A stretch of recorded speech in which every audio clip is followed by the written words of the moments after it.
Search Wi-Fi camera app on Google Play or App Store. Then install the app. Find the corresponding Wi-Fi name starting with motive or VSYSTO. Enter the initial password to connect to Wi-Fi.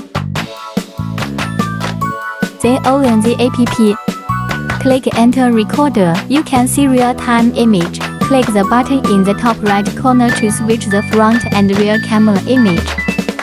Click Online to view the videos saved in the storage card.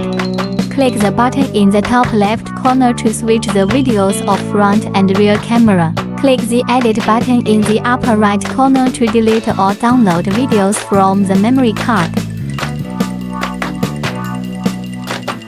After downloading, you can play it on the local interface or edit a video within 30 seconds to share.